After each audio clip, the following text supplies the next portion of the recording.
Hello everybody, and welcome back to OMB Reviews. I am the critic who is a cynic. Hope you're doing well, and today I'll be doing a box office breakdown from this past weekend where we saw new movies Mortal Kombat come out in much more wider capacity, and also the movie that has been really taking the world by storm, most specifically in Japan, Demon Slayer, finally made its debut in the domestic marketplace as well, and there's a pretty interesting story between Mortal Kombat and Demon Slayer, and a kind of competition. We'll talk about that in a bit, but before I do, please be sure to smash the like button or light up that fire button if you're watching over on Odyssey. Of course, also smash like if you're on Minds.com as I upload to these various video platforms. I actually already made a video breaking down the box office for Geeks and Gamers, and yet in my wisdom did not check the exported file, and only half of the video was actually posted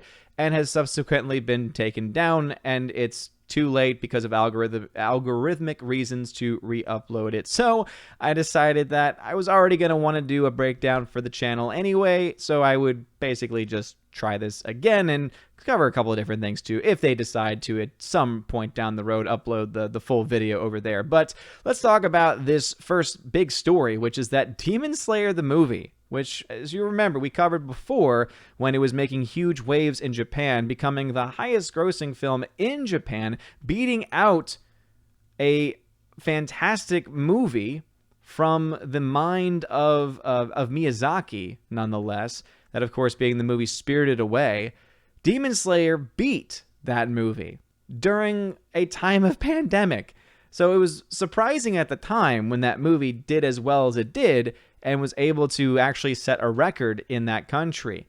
Now it's coming over to the States and to the domestic marketplace, and it's still making waves. As you can see from this chart right here, Mortal Kombat technically won the domestic weekend for this past weekend of April 23rd, and yet Demon Slayer only lost to it by about $2 million or so.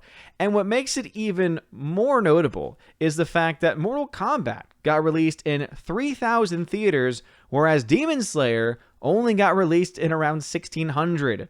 So Mortal Kombat had twice the theaters, therefore twice the theater space, and yet Demon Slayer was able to get a lot more money per theater and almost the same amount of actual gross, which just goes to show that apparently Demon Slayer anime manga is actually a lot more popular than people would have previously imagined in the States. I know there's a huge pocket of people in America and in the domestic marketplace that are fans of anime and have shown out support whenever they have done, special showings of the Dragon Ball Z Super movies, things like that. But I don't think I ever would have thought that a movie like that, which had already been released for a long time at this point, would actually be able to come and almost beat a brand new release in Mortal Kombat. So I just thought I had to stress and mention that Demon Slayer almost got #1 at the domestic box office this weekend. And you could argue, I haven't seen or compared it to where Demon Slayer came out for the first time in any other countries other than America this weekend, if potentially it beat Mortal Kombat in the same markets. But still, the fact that it even got this close domestically is saying something pretty special about the movie Demon Slayer, which already has made a ton of money and it's probably the most profitable movie so far of 2020 into 2021.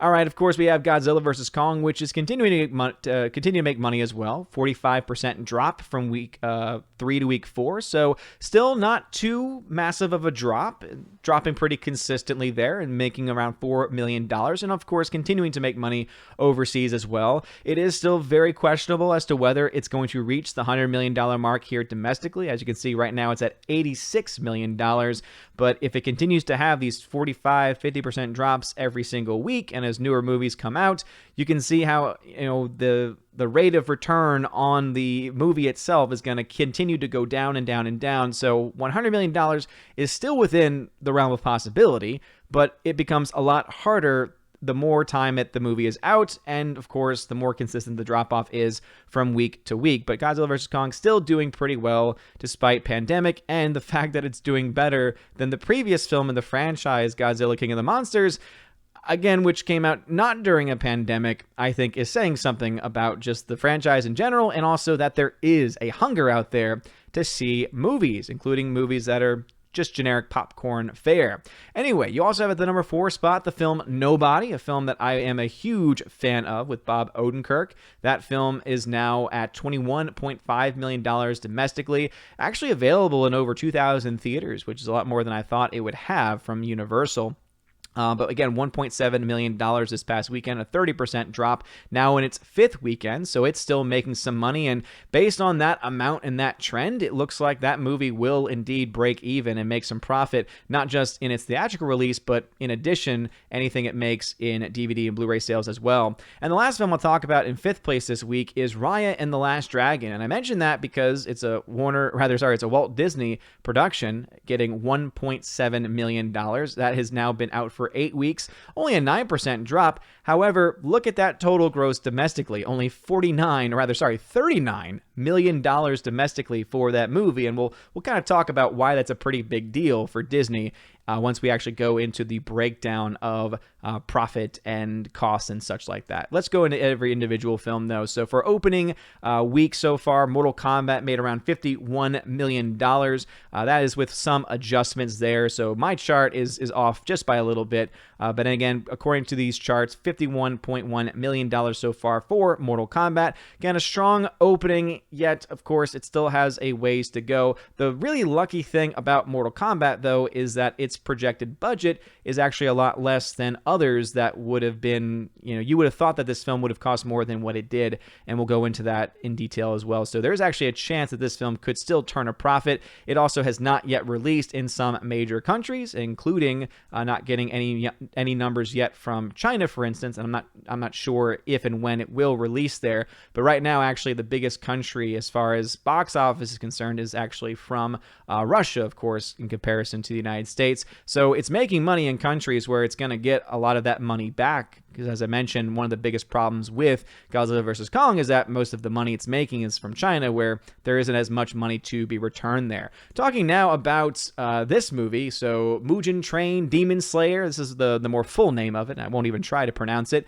$456 million worldwide. Now, just keep in mind, this film has been out for a while.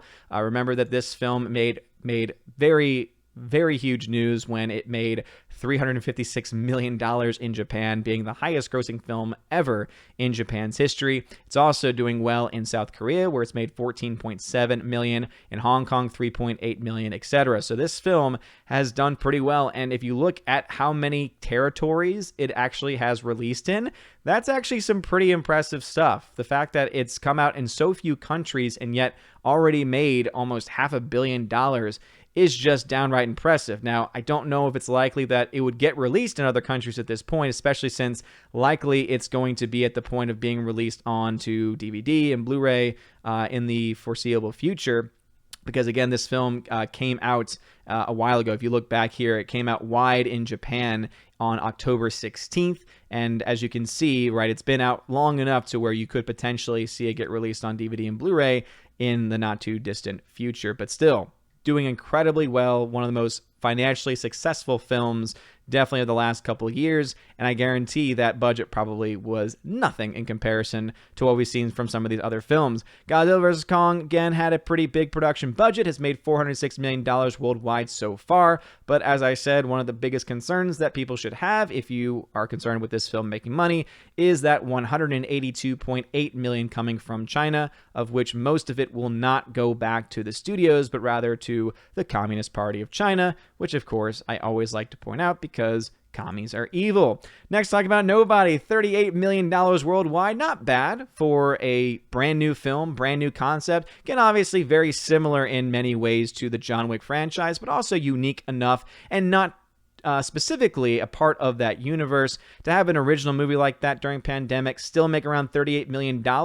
Again, pretty good stuff to see there. And if they decide to cross this over with John Wick universe, which they have actually apparently talked about, or at the very least continuing in this universe with a sequel, I imagine that that number would probably be a lot bigger that second time. It's also pretty impressive that this film was $16 million in production budget, making it essentially low budget territory. And also I think it just goes to show that, hey, Hollywood, if you take just a little bit of money, in this case just $16 million, put it in the hands of a competent writer and a competent director, you can get a nice little movie that, yeah, it's not going to make hundreds and hundreds of millions of dollars, but because you put so much little money into it in the first place, you still actually end up making profit on it, and you're able to build a fan base, which you could potentially get more money from in the future. And the last of the films to talk about in specific detail is Raya and the Last Dragon, or Raya and the Last Dragon, however it is they pronounce it.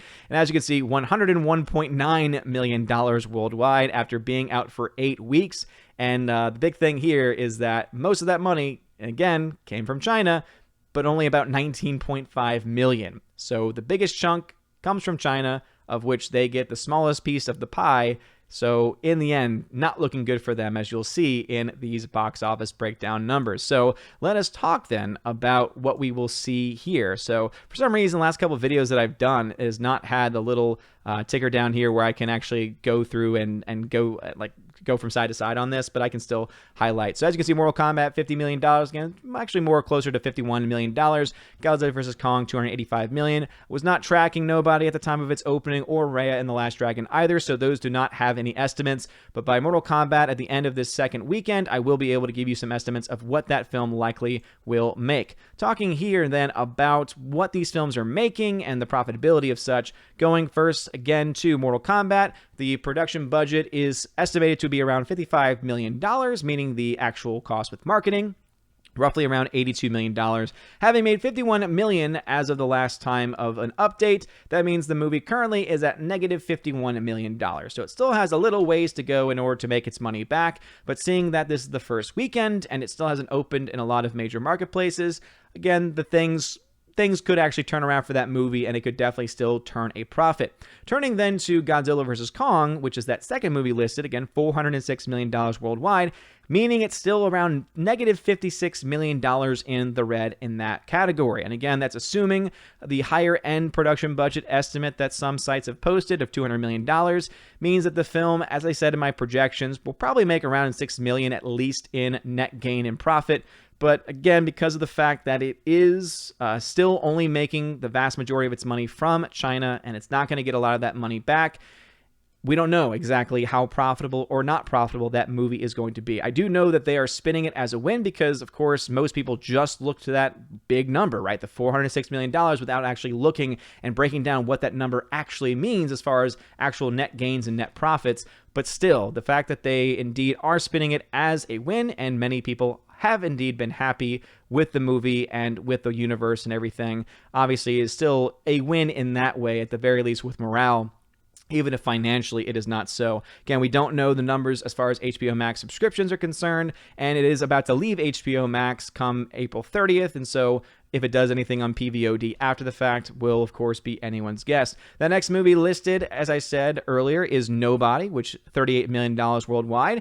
And as I said, because it still made around $1.7 million in this fourth week of release, as you can see, it's only about $1 million off from actually breaking even. And so if that trend continues and it makes around $1 million the next few weeks, or still at least stays above $500,000 over the next few weeks domestically, then yeah, this film definitely will be in the profitable territory, and I could definitely say and most likely predict that we're going to see net gain profit for the film Nobody. And again, that's before you take into account Blu-ray and 4K sales, which again, based on the fact that a lot of people love this movie, I think it's going to do pretty well there. I'm still crossing my fingers for a Best Buy Steelbook, but it doesn't look like that is the case because the 4K is already available for pre-order. Have not yet seen anything on Best Buy. And then the last movie, Raya and the Last Dragon from Disney, again, another massive loss for Disney. This movie cost $100 million production budget, $150 million if you take into account typical marketing. This obviously does not include any money it's made from Disney Plus, but we don't really have access to those numbers, and so we really can't say for sure how much it's made. But I think anyone who would try and argue that it could have possibly made $88 million on Disney Plus alone, I think that you would be fooling yourself. But again, that's just based on the lack of numbers, the lack of information that Disney Plus and other streaming services tend to give us about these types of things. But this does show a pretty bad trend for them, because you have, of course, Warner Brothers with a negative $200 million for Wonder Woman 1984. You also have the negative $155 million for movies like Soul, which I personally enjoyed and thought was a really good movie. Again, really massive losses for Disney at the box office. And when you take into account that, how a lot of their theme parks have been closed for so long, though of course they are doing pretty well in Florida, because Florida is, again, one of the states of the free. Maybe it's making up some of its money there with the success that it's having in that park and other parks as well. But either way, not looking good for Disney as a company as far as their movies are concerned, but obviously there are other movies and other companies that are also struggling as well. Pandemic is just part of the reason. As we saw from this past weekend's Oscars and the massive low ratings, it's also because people are just tired of Hollywood. People want to be able to just go to see a movie and have a good time without being preached to, which is why you have films like Mugen Train, right? Like Demon Slayer and Godzilla vs. Kong, and even films like Nobody, Mortal Kombat, getting money to the point of profitability, while other movies from these giant companies that tend to try and push identity politics like Disney continue to make these massive projects that nobody really wants to spend any money on. But anyway, that's the box office breakdown. What are your thoughts?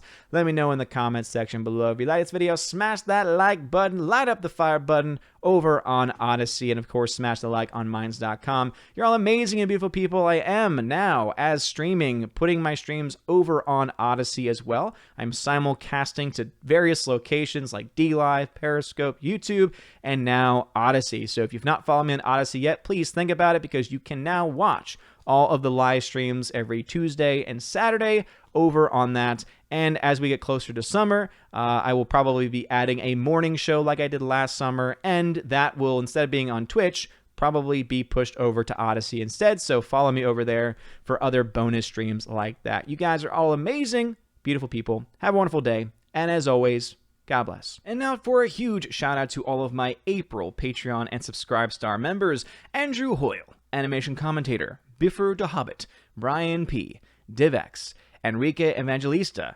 Dion, Father Christopher Miller, Hail to you, Father, Father Damian Cook, Garrett Searles, Humor and Hobbies, Inflamed Wood, It's a Trap Productions, Jason Clark, Jacob Juice, Jeffrey Toone, Jonathan Carney, Lance, Laura Story, the Modern Major General, Mike Jackson, Mad Mitch Dunaway, Mr. Peabody and his evil twin with the beautiful hair, On to June, Orange Hat Reviews, Out of Step with Reality, Priscilla Hall, Riff Magos, Rosetta Allen, Steve Glasker, Teresa Martin, Theodore Bendon, Tina Bojan, and of course, the Empress of the Universe, Tina B. And to my Subscribe Star remembers, Subscribe Star I did it again. Subscribe Star members: Fast Reaction, Nosferatu Gatsu, Stan 4, John B, Perpetual Punster, Mr. Roy, Glinzer, J. Alex McCarthy Jr., Dean Heiss / the new number 2, J-Rod the Beer Guru, Nebanon G. Adams, and